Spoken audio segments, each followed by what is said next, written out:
আসসালামু আলাইকুম রাহমাতুল্লাহ।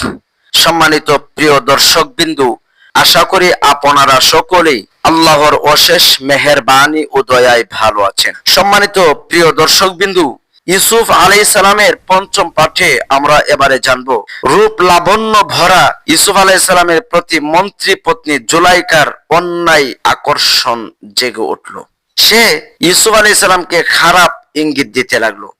এ বিষয়ে মহান আল্লাহ রাব্বুল আলামিন পবিত্র কোরআনে এরশাদ করেছেন।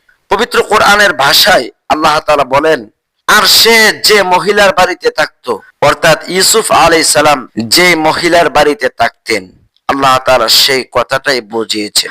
ওই মহিলা তাকে ফুসলাতে লাগলো এবং একদিন দরজা বন্ধ করে দিয়ে বলল, কাছে আসো ইউসুফ। ইউসুফ বলল, আল্লাহ আমাকে রক্ষা করুন, অর্থাৎ আপনার স্বামী আমার মনিব, তিনি আমার উত্তম বসবাসের ব্যবস্থা করেছেন। নিশ্চয় সীমা লঙ্ঘনকারীগণ সফল কাম হয় না। উক্ত মহিলা তার বিষয়ে কুচিন্তা করেছিল এবং ইউসুফ তার প্রতি অনিচ্ছাকৃত কল্পনা করেছিল। যদি না সে নিজের পালনকর্তার প্রমাণ অবলোকন করত, অর্থাৎ আল্লাহর নির্ধারিত উপদেশদাতা নফসের লওয়ামা তথা শানিত বিবেক যদি তাকে কঠোর ভাবে বাধা না দিত। এভাবেই এটা এজন্য হয়েছে যেন আমরা তার থেকে যাবতীয় মন্দ ও নির্লজ্জ বিষয়ে সরিয়ে দিই। আল্লাহ তাআলা বলছেন, নিশ্চয় সে আমি আল্লাহর মনোনীত বান্দাগণের একজন। তারা উভয়ে ছুটে দরজার দিকে গেল এবং মহিলাটি ইউসুফের জামা পিছন থেকে ছিঁড়ে ফেললো। উভয় মহিলার স্বামীকে দরজার মুখে পেল। তখন মহিলাটি তাকে বলল, যে ব্যক্তি তোমার স্ত্রীর সাথে অন্যায় বাসনা করে তাকে কারাগারে নিক্ষেপ করা অথবা অন্য কোনো যন্ত্রণাদায়ক শাস্তি দেওয়া ব্যতীত আর কি সাজা হতে পারে? ইউসুফ আলাইহিস সালাম বললেন, সেই আমাকে তার কুমতলব সিদ্ধ করার জন্য ফুসলিয়েছে। তখন মহিলার পরিবারের জনৈক ব্যক্তি সাক্ষ্য দিল যে যদি ইউসুফের জামা সামনের দিকে ছেঁড়া হয় তাহলে মহিলা সত্য কথা বলেছে এবং ইউসুফ সেই ক্ষেত্রে মিথ্যাবাদী। আর যদি তার জামা পিছন থেকে ছেঁড়া হয় তবে মহিলা মিথ্যা বলেছে, এক্ষেত্রে ইউসুফ সত্যবাদী।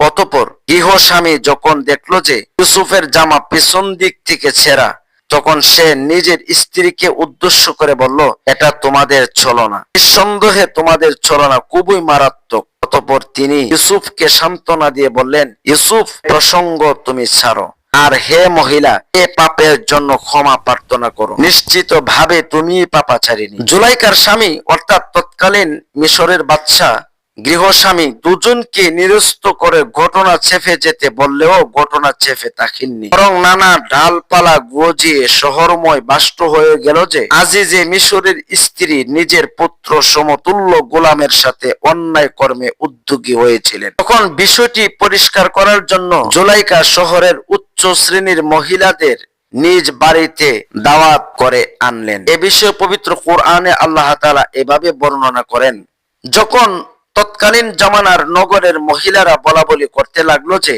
আজিজে মিশরের স্ত্রী গোলাম সমতুল্য ছেলের সাথে অন্যায় কাজে ফুসলিয়েছে, সে তার প্রতি আসক্ত হয়ে গেছে, আমরা তো তাকে প্রকাশ্য ভ্রষ্টতার মধ্যে দেখতে পাচ্ছি। যখন সে অর্থাৎ জুলাইকা তাদের চক্রান্তের কথা শুনলো, তখন তাদের জন্য একটা অনুষ্ঠানের ব্যবস্থা করলেন, অর্থাৎ পুজো সভার আয়োজন করলো। ফল কাটার জন্য তাদের প্রত্যেককে একটা করে চাকু বা ছুরি দিল। অতঃপর ইউসুফ আলাইহিস সালামকে বলল, এদের সামনে তুমি চলে আসো। সে মতে ইউসুফ আলাইহিস সালাম সেখানে এলো।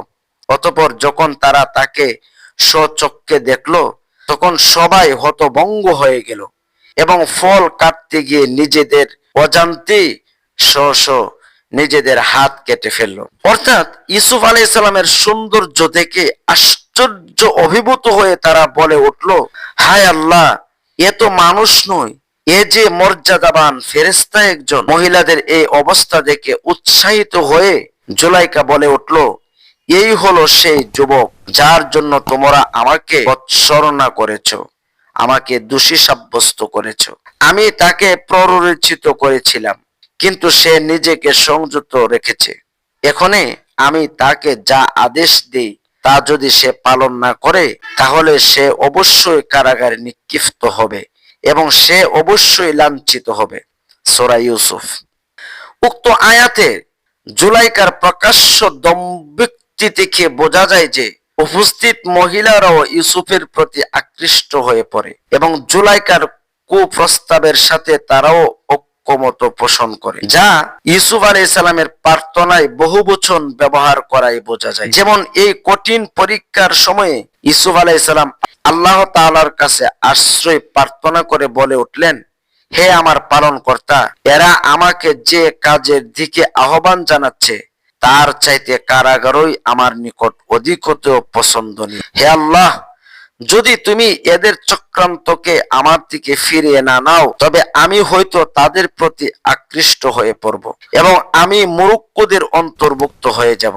অতঃপর তার পালনকর্তা আল্লাহ তাআলা তার প্রার্থনা কবুল করলেন এবং তাদের চক্রান্ত প্রতিহত করলেন। নিশ্চয়ই তিনি সর্বশ্রোতা ও সর্বজ্ঞ। শহরের সম্ভ্রান্ত মহিলাদের নিজ বাড়িতে জমা করে তাদের সামনে জুলাইখা নিজের লাম্পট্যকে প্রকাশ্য বর্ণনার মাধ্যমে একথাও অনুষ্ঠিত হয় যে সে সময়কার মিশরীয় সমাজে বেহায়াপনা এবং বেবিচারী ব্যাপকতর ছিল। ইউসুফ আলাইহিস সালামের প্রার্থনায় আমি তাদের প্রতি আকৃষ্ট হয়ে পড়ব কথার মধ্যে এ সত্য ফুটে উঠেছে যে নবীগণ মানুষ ছিলেন এবং মনুষ্য সুলভ স্বাভাবিক প্রবণতা তাদের মধ্যেও ছিল। তবে আল্লাহর বিশেষ অনুগ্রহ ও ব্যবস্থা দিনে তারা যাবতীয় কবিরা গুনাহ হতে মুক্ত থাকেন এবং নিষ্পাপ থাকেন। বেগানা নারী ও পুরুষের মাঝে চৌম্বিক আকর্ষণ এটা আল্লাহর সৃষ্ট প্রবণতা, যা অপরিহার্য। ফেরেশতাদের মধ্যে আল্লাহ এই প্রবণতা ও ক্ষমতা সৃষ্টি করেননি, তাই তারা এসব থেকে স্বাভাবিকভাবে মুক্ত।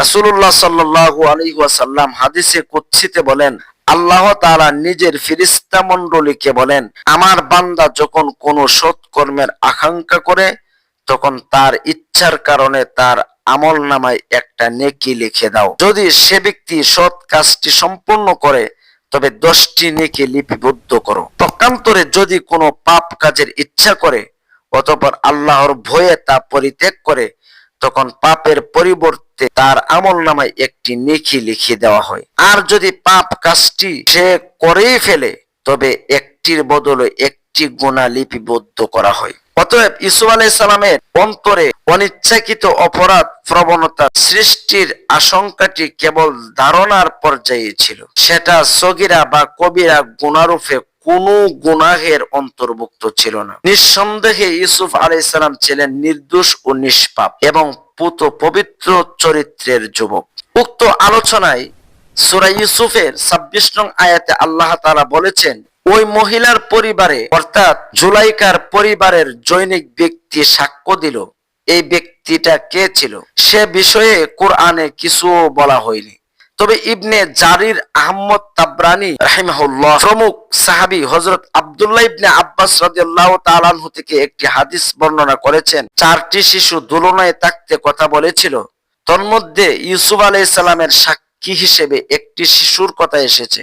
শেখ আলবানী রাহিমাহুল্লাহ বলেন, হাদিসটি জয়ীফ, কিন্তু ইমাম কুরতুবী রাহিমাহুল্লাহ বলেন যে উক্ত ব্যক্তি ছিলেন গৃহস্বামী আজিজি মিশরের সাথী, অর্থাৎ আজিজি মিশর তৎকালীন বাদশার একজন একান্তই সাথী বা পরামর্শদাতা দূরদর্শী একজন জ্ঞানী ব্যক্তি ছিলেন, যিনি জুলাইকার চাচাতো ভাই ছিলেন। তিনি ইউসুফের জামা সম্মুখ থেকে বা পিছন থেকে ছেঁড়া কিনা প্রমাণ হিসাবে পেশ করার কথা বলেন। যদি দোলনার শিশু সাক্ষ্য দিত তাহলে সেটা অলৌকিক ঘটনা হতো এবং সেটাই যথেষ্ট হতো, অন্য কোনো প্রমাণের দরকার হতো না। শহরের বিশিষ্ট মহিলাদের সমাবেশে জুলাইকা নির্লজ্জ ভাবে বলেছিল, ইউসুফ হয় আমার ইচ্ছা পূরণ করবে নয় জেলে যাবে। অন্য মহিলারাও জুলাইকাকে সমর্থন করেছিল। এতে বোঝা যায় যে সে যুগে নারী স্বাধীনতা ও স্বেচ্ছাচারিতা চরম পর্যায়ে উঠেছিল। তাদের চক্রান্তের কাছে পুরুষরা অসহায় ছিল। আর না হইলে স্ত্রীর দোষ প্রমাণিত হওয়ার পরেও মন্ত্রী তার স্ত্রীকে শাস্তি দেওয়ার সাহস না করে নির্দোষ ইউসুফকে জেলে পাঠালেন কেন? অবশ্যই লোকজনের মুখ বন্ধ করার জন্য এবং নিজের ঘর রক্ষার জন্য এটাও হতে পারে। ইউসুফ আলাইহিস সালাম যখন বুঝলেন যে এই মহিলাদের চক্রান্ত থেকে উদ্ধার পাওয়ার কোনো উপায় নেই, তখন তিনি আল্লাহর আশ্রয় প্রার্থনা করে বললেন, আল্লাহ, এরা আমাকে যে কাজে আহ্বান করেছে তার চেয়ে কারাগারই আমার কাছে শ্রেয়। আল্লাহ তার দোয়া কবুল করলেন এবং তাদের চক্রান্তকে হটিয়ে দিলেন। এতে বোঝা যায় যে চক্রান্তটা একপক্ষীয় ছিল এবং তাতে ইউসুফের লেশমাত্র সম্পৃক্ততা ছিল না। দ্বিতীয়ত, ইউসুফ যদি জেলখানাকে অধিকতর পছন্দনীয় না বলতেন এবং শুধুমাত্র আল্লাহর আশ্রয় প্রার্থনা করতেন, তাহলে হয়তোবা আল্লাহ তার জন্য নিরাপত্তার জন্য কোনো ব্যবস্থা করতেন। যাই হোক, আজিজি মিশরের ঘরে বাস করে চারিত্রিক পবিত্রতা রক্ষা করা অসম্ভব বিবেচনা করে ইউসুফ আলাইহিস সালাম জুলাইখার হুমকি মতে জেলখানাকে অধিকতর শ্রেষ্ঠ মনে করলেন। পরে কারাগারই তার জন্য নির্ধারিত হয়েছে। আল্লাহ তাআলা মহিলাদের চক্রান্ত জাল থেকে ইউসুফ আলাইহিস সালামকে বাঁচানোর জন্য কৌশল অবলম্বন করলেন।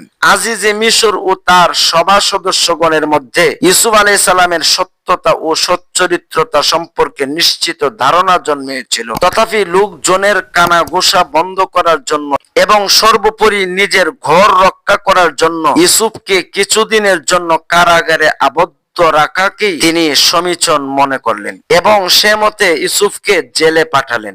এ সম্পর্কে আল্লাহ তাআলা বলেন, অতঃপর এসব সত্যতার নিদর্শন দেখার পর তারা আজিজে মিশর ও তার সাথীরা তাকে অর্থাৎ ইউসুফকে কিছুদিনের জন্য কারাগারে রাখা সমীচীন মনে করলো। সম্মানিত প্রিয় দর্শক বিন্দু, আমরা এর পরের পাঠে ইনশাআল্লাহ জানবো ইউসুফ আলাইহিস সালামের কারাগারের জীবন এবং জেলখানার সাথীদের নিকটে ইউসুফের দাওয়াত এবং ইউসুফ আলাইহিস সালামের দাওয়াতে শিক্ষণীয় বিষয়সমূহ। সম্মানিত প্রিয় দর্শক বিন্দু, আমাদের এই চ্যানেলে আপনি নতুন হয়ে থাকলে ইসলামিক এবং নবী রাসূলদের ঘটনা শুনতে আমাদের চ্যানেলটি সাবস্ক্রাইব করে আমাদের পাশেই থাকবেন। জাযাকুমুল্লাহু খায়র।